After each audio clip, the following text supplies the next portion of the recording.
You are an Instagram famous. People just come up to you on campus and they're like, hey. Thankfully, no. Playing against Santa Clara on Southfield in an NCAA tournament game. I don't overwhelm myself with the thought of like, oh my gosh, you know, this game is coming up, I have to do this, this, and this. Because you're taking a lot bigger load than most student athletes are. It's definitely been a challenge.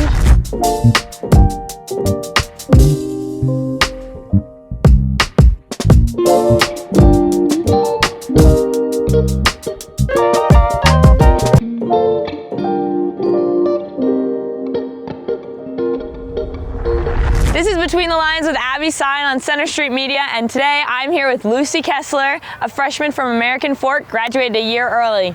And we're the same age. Yay! She's barely older than me, which is unfair, but A month. You graduated a year early, both kind of did, but I think like you're coming from Utah, right? It's a different vibe. Yeah. Like, how was that for you?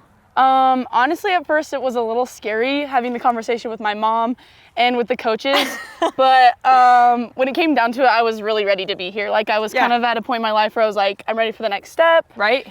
And so when I finished my senior year, I graduated, I got here, I kind of was just like, this is right where I'm supposed to be. So yeah, honestly, it wasn't as scary as I thought it was going to be. So that's good. Okay, and you're like super academically driven. Like you took biology and nutrition. Like we're in soccer practice and she's like, I got an exam for nutrition tomorrow and biology. And then she's like, and I got to take it before we go on our game. So how's that been? Because you're taking a lot bigger load than most student athletes are. Yeah. It's definitely been a challenge, just kind of figuring out what works for me studying wise and like kind of just adjusting because I feel like high school wasn't super hard for me. Yeah. But I'm honestly kind of in between majors right now. And I think going through this first semester has kind of like propelled me to seek other things. Okay. So it's been like fun taking classes and like having a heavy load, but I'm kind of excited to see what the future holds for my academics, so that's exciting. Okay, so study tips. If you had like one thing that you're like, this helped me. I know Summer, okay, so her roommate was a textbook for her. So we'd go on trips and she'd have the whole textbook memorized and then she'd just read it off to Lucy. So study buddy, first of all. Shout out to Summer Nesman. Yes. But what else? What other study tips? I would say definitely study buddy. Teaching it out loud has really helped me, like being able to repeat it back to somebody. Okay. And also probably flashcards, Quizlet. Okay. Biggest hack. Wow. Yeah. Okay, look up Quizlet. Okay, so going off more college experience, you are an Instagram famous. How has that been? Because I know that I'll go on campus and people be like, oh, you know the freshman Lucy Kesler? Like, I already know her. Like, how's that been? Do people just come up to you on campus and they're like, hey? Thankfully, no. But social media is something that I enjoy doing. It's just kind of fun and I feel like I can involve it in soccer, but it's also something that I can do outside of soccer. Yeah. So it's just kind of been fun for me to balance both of those. Yeah, and like, what do you want to do with that? Do you want to do that in the future? Is there a message you're trying to share with your platform? I think a lot of it is just to like show younger girls what it's like to be a college player and to be like, yeah, it's relatable. Yeah. And that it's possible. I think that a lot of girls grow up like, I'm not good enough. I don't really know if that's what I can do, but I just want to be there and be like, you can be where I am. You know, it's totally possible. So I think that's kind of what social media is. I think it's a great way to like put yourself out there and just be like, you know, I'm living a dream that you could live. Yeah. So that's what I kind of enjoy. And they're funny and relatable, right? Yeah. Like Jen will, Jen, our coach loves to tell me that she sees my videos and she thinks I'm funny. And honestly, sometimes I don't even know what to say back because I'm just like, yeah, she saw my videos, so it's really funny. Do you have to like be careful about what you post sometimes because you're worried Jen's gonna like see it I'm and definitely say like to you? Going into content ideas. I'm like, what would Jen think if I posted that? What if you did like a collab with Jen? No, I've asked her. I'm like, Jen, you have to do a TikTok with us, and she refuses. Okay, everyone go hit up Jen. She has to do a collab in my with 4 Lucy. years here at college, my goal is to do a TikTok with Jen. So okay, we're gonna do a recap 4 years later. 4 years later, we're gonna have it showing you and Jen. You think she'd do a TikTok dance? I don't know if she'd do a TikTok dance, but even if we can just get a small, quick appearance, like one of your funny ones, and her like yelling, I could totally. She's just like that. in it. Yeah, it would be perfect. Okay, perfect. Look at that. We got to get Jen on Instagram too now. Yes. Okay, let's talk about social. How's that been? Balancing everything, because we're traveling a lot, and you have a schedule. You have. We used to be roommates, and the issue was I would go to bed a little bit later, and she went to bed a little earlier. And by our later, she schedules are means always midnight, off. Get out of earlier, here. 9 p.m. But some of us only need a couple hours of sleep. It's just genetics, I found. I think we're super lucky as soccer players. Like, you basically get 30 best friends. Yeah. So I get a lot of my social through our soccer team, but also obviously the school holds like student athlete events, so you can go meet other student athletes. I try and meet people in all my classes. You know, I have like kind of my set people I go sit with in each class, and like you kind of know them. Also in your ward holds a lot of events, so try and participate in that as much as you can. I think not necessarily having to hang out with a bunch of people, but like knowing people, remembering their names, seeing people's faces, I think is super important. Well, and it's nice because you have family on campus too, right? Yeah, my older sister's a junior here. Okay, wait, shout out your older sister. Shout out Savannah Kesler, she's a junior, nutritional science major, pre-med. She's amazing, we love her so much. Is she single? She is single, guys. Oh boy, hit her up. She is single. It's a bigger version of this one. But she's a little darker hair, so you know. But yes. They're just twins, actually. She is awesome, so hit her up.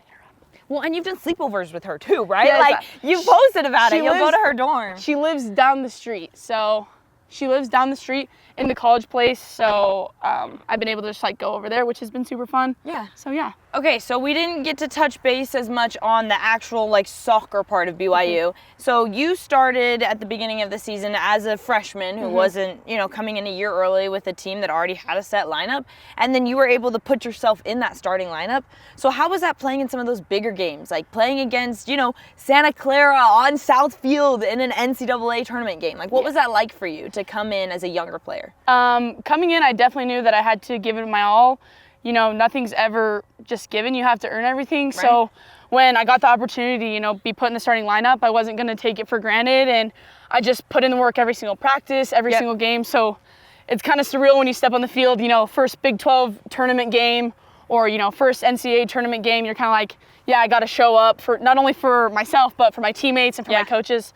So it's kind of surreal, and then even playing on South Field is even more surreal. Right. And then you just have such immense support from your family and from the fans and from the school. So it's just kind of been super cool to see it all lay out and kind of go the way that you wanted it. So yeah. So how did you stay mentally locked in? Because as a younger player stepping onto a field where you have all these teams that have so much experience, playing against a UCLA team that's won a national championship and has a bunch of seniors, how did you stay mentally focused and preparing yourself and staying confident in yourself? I think a thing for me is just like balancing both soccer and outside of soccer. So it's like, I go into practice and I'm putting everything that I have into practice, and then practice is over and I'm moving on to the next thing. So, you know, I'm focused on my homework or I'm with my friends, because then I don't overwhelm myself with the thought of like, oh my gosh, you know, this game is coming up, I have to do this, this, and this. And then, so just being able to stay in the moment and every single thing has really helped me stay mentally focused in the game, in practices, in athletics overall, and then same with academics. Just being able to mentally focus in every single aspect has really helped me. Yeah. Well, that's amazing, and it's amazing what you've been able to do. Do you have like any mental cues, like anything yourself that you found that keeps you in that present? I'd say definitely just how our team does cues, where it's like telling yourself to do these certain motions. So as a midfielder, obviously it's like, you know, two touch, firm pass, head up. The little things, right? Yeah, I think doing the little things is so important. And then I also just love to tell myself to reset. You know, I make a mistake, you know, reset, it's in the past. Memory of a goldfish. Yeah, 100%, I love that. Keeping it going. Yeah. What can I say? I love that. Come on, I gotta add a little something. Yeah, I love that. Okay, yeah, so, and that has helped you. Do you think playing more has helped you? Do you think you have more experience now? How do you feel going into next year, where you're probably gonna get a ton of playing time again? Yeah, I think definitely every single game you just grow more experience and more confident. Right. So I think that's what's helped me. You know, going back and watching film, I'm like, okay, my first game, there's a lot of things I could improve. Whereas like kind of watching a recent game, I'm like, okay, you know, I've improved from the first down. 3 games. So I think just going into next season, propelling off of the season before and improving in areas that the coaches need me to improve in and areas I know I need to improve in, I think will really help me keep excelling as a player. So. Yeah. Okay, let's talk about the progression of your bun. That happens every single game. Oh my. She has this one hairstyle where she put a bun on top of her head, and the bun slowly falls off because she's our main header on the team, and it just falls and falls and falls. Like, what's have you come up with a solution for that for next season? No, I've tried to do like the braids right here with the bun. Okay, I like that one. I think you should stick with the braids. It works sometimes, but also like it falls out both ways. So I just kind of do it as tight as I can. I hope for the best. Some games it works, sometimes it doesn't. Okay, so you know she's headed the ball a lot more if the bun is completely on the side. Yep. And she's only touched it a couple times if it's right, you know, sitting perfectly on top. Yeah. Okay. True. Well, let's see next season. maybe we'll find a hack or not. We'll see. We'll see. Maybe we'll have to get you some really, really like thick hair ties. Maybe it'll keep it in place. Or if like a gel that could make it just stick. Someone create a gel that is super strong that Lucy's hair will never fall out of a game, so she doesn't have to redo it. That would be nice. Okay, well, thanks for coming on the show. We appreciate having you. Thanks for having me. Of course. And we're excited to see what you do next season.